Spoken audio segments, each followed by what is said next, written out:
Different location today because, woo, hello, let's try this again. Hello, everybody. This is Hunter Pascal with Transactional Tuesday. At least I got the dates right.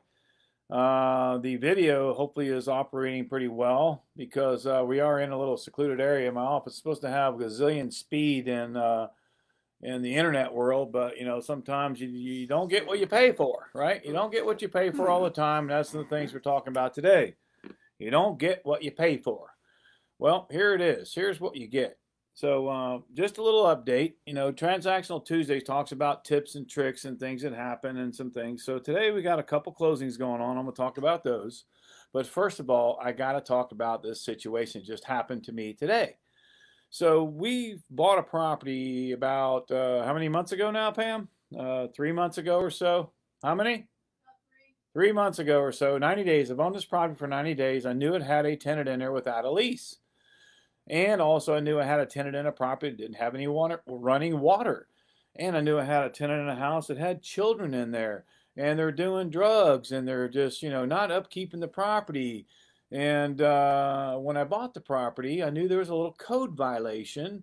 But also I knew there was a way to minimize the cost of that code violation. And I'm talking about $8,000 to $10,000 probably this time now. And my assistant's Pam's been really working hard on getting this people out of the property, evicting these people, and it's been tough because of the COVID. Now here's the situation, man. They're not COVID restricted by no means. They've been in the property. They moved in. They've never paid rent. They moved a motorhome and a little camper in beside the place, and then they moved in, took over the house from the person we bought the house from, and he could never get them out. So he just said, hey, I want to sell this property and I want to be rid of these tenants. And I said, done, we can do that. So what has happened now in the last 90 days, we had to do a probate. So let's listen to this. So probate number one, right? Number two, we had to take care of the person that brought us the deal. We had to find out what the payoffs were, what the title was, what liens are on the property, code enforcement, all that stuff. We have now since then funded this transaction in the tune of about $85,000. And the property's worth somewhere in the 220, 230 fixed, maybe somewhere in there. In this market, who knows? It could be worth 400,000 if it goes right. I mean, this market's crazy, isn't it? But the thing is, I have to get these people out before I can do anything to the property, stop the code enforcement violations. So we had a writ of possession. A writ of possession is where you have a judge that has written a writ that guarantees or is going to throw the people out, meaning move them out, because we've tried everything with them except give them money. Now, this is one case where I did not offer the tenant money to move, and maybe I should have, because they don't have any moving expenses. Well, maybe I should have been a little less harsher by people staying in a house, no running water, kids, the place is nasty, just tore up. I haven't even seen the inside. So this is a house that we bought unseen. We haven't even been inside the house yet. Don't even know what it looks like. But I figured $50,000 in rehab no matter what. So it didn't matter, right? So we got a writ of possession. First of all, I had to hire an attorney because I bought the property in a land trust. So when you do leases, we do leases in our personal name, not a corporate name, so we can do our own evictions because we manage 40 properties of our own. And we have rentals, and, we rarely have a lot of evictions, though. We're really good people with our tenants. We're good people with our properties. We're not slumlords. We do the right thing. So, but always doing the right thing doesn't always pay off, but it does in the long run. By what I mean, so here it is. So we had an emergency. So the day before, today was the day that I was getting my property back. I woke up this morning, I was all excited, I was all happy, because I know I had 2 closings at least, or 1 or 2 coming around the corner. And I got to get these people out of my property for once. Finally, right? Finally, gonna get out. I got a writ of possession from a judge. I hired an attorney, a powerful attorney. Went down there. Do you know the tenants even asked the attorney and the judge if the owner, me, could turn the water on for them? They've been living there already, I mean, they've been living there longer than 90 days. They've been living there for 6 months or more. I mean, just squatting, So anyway, we said, no, we're not turning the water on. We just want you to turn our house over to us. That's all, because you're not paying rent. You never paid rent. You don't going to pay rent. And you got a lot of code enforcement violations adding up on the property because we can't even approach the property and start working on the property. But I think I'm going to change my mind about that. I think we're going to just freaking go there and do the work, and I don't care what all. If all hell breaks loose, all hell breaks loose. But I'm doing it. Get my team out there with their guns in our hips, and we're going to take care of the situation. Might be how it has to happen, right? You know, speaking of that, I'll talk about that last. Who's protecting tenants? The moratoriums got postponed again, all the way through another, what, June of this year. We'll talk about it in a minute. But I got to get over this rant. So here is what I've never seen before, and my attorney says he's never seen before. This is my writ of possession right here. And look, no, this isn't my writ of possession. This is my, what do they call it? They called it Order on Emergency Stay of Writ of Possession. You've heard of emergency stay of a bankruptcy. What about emergency stay of a writ of possession? Wow, where did the tenant come up with that language? Holy smokes. And they also know, they told the judge in this letter that you can't read because they don't know how to spell. They don't know how to put a sentence together correctly. And you can tell they're on drugs just by reading the documentation. And if a judge can't see that, something's very wrong with our system. Very, very wrong. And that's what I told my attorney. Matter of fact, if I had my text, I could tell you exactly what I told my attorney. Matter of fact, I'm going to tell you right here. My bill is $8,000 with code enforcement violations piling up every month. It could be $250 a day adding on this property, right? So now here's what I told my attorney.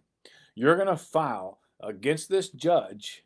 You're going to file against this judge to remove and vacate my code enforcement violations because of your decision to leave the people in the property longer than they should be in the property. Matter of fact, after you've already done a writ of possession, we already got the sheriffs going, we got people ready to go to throw them out and ready, and then the day of, we got a cancellation in the email, or however we got it. I don't even know how we got this thing because the girls in the office were kind of scared to give it to me this morning. But anyway, that's history, right? This happened this morning. It's 2 o'clock, 3 o'clock today. Now let's get into some good stuff. How about this? A closing. This is called a closing package.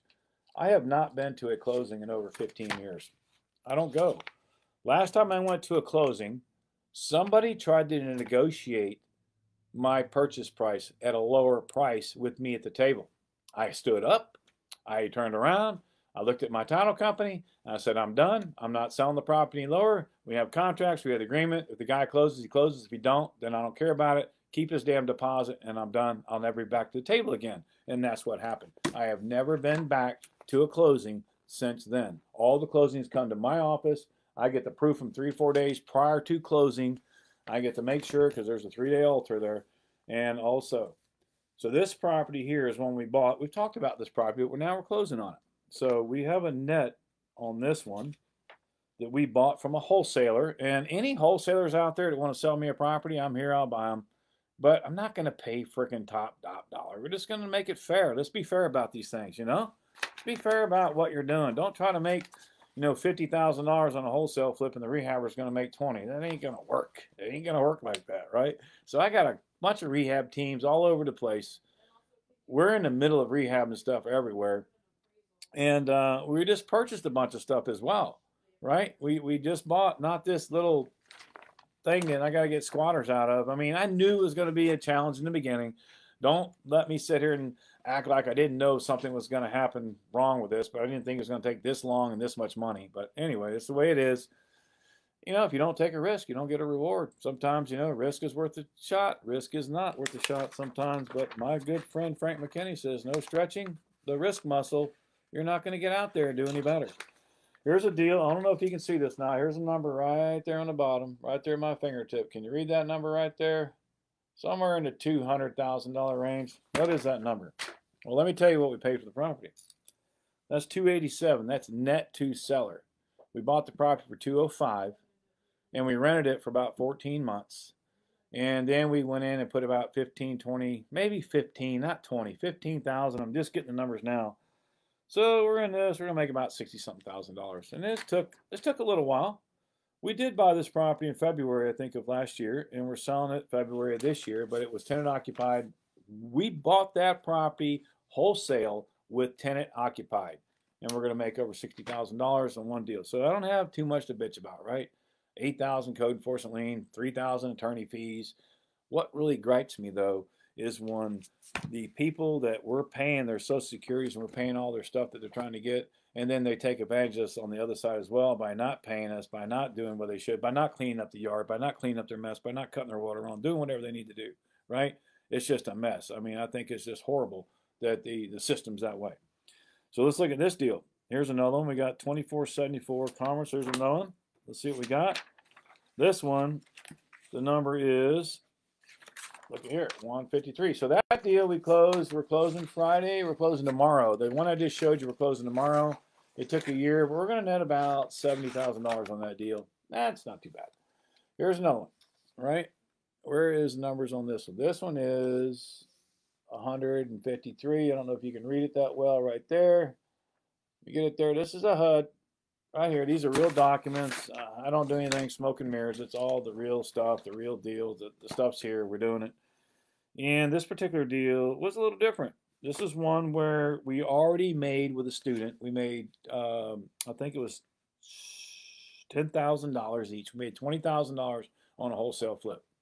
And then the buyer needed money to do the job. So I said, look, I'll keep the funding going. If you want to use my funding, that's fine. So we left the funding in place, and they just went ahead and rehabbed it. And they sold it. Now they're going to pay off that debt that they owe us in funding, and then we're going to go from there. So that's a good deal as well. Here is the news. The president is extending the foreclosure moratorium and mortgage forbearance through the end of June. That's irritating. That is irritating. Why is it irritating? Well, ask around. Ask all the landlords. The people got to pay their mortgages and stuff that they have to do. Now they're in trouble because, you know, they're not getting paid. And they could be getting paid very nicely, but they're not. They're taking the money, the tenants taking the money and doing other things, not paying landlords. That's just the way it is. In the moment, the administration also called on Congress to pass Biden's COVID-19 relief pack. You know what the relief pack? More printed money. I'm telling you, until this stuff stops, until this crap stops, until this all stops, we're just kicking the can down the road. You know, I was on Facebook with he's acquaintance, Jeff Watson. He's an attorney all over the place. Jeff Watson's a very, very powerful, influential attorney who fights for investors, who goes to Capitol Hill, right up to the top, and backs all of it and works hard for us as investors and to get things done in a timely manner. But this stuff here today is just amazing. All the government to affect the private equity emergency. I mean, there's just so much in this COVID report. We got to look at it, guys. We got to really I hope Congress really jumps on this stuff hard, and I hope they just, you know, take an open eye at this stuff. I mean, this is only logistic. It can't keep going like this. I mean, the market's still going high. The tenants are staying in the properties. The landlords, the banks can't foreclose on properties, and it's just making it, you know, just insane. It's just crazy out there. Of course, I'd rather be right out here playing golf right there somewhere, and that is that's one of my goals right there. That is the what hole is that?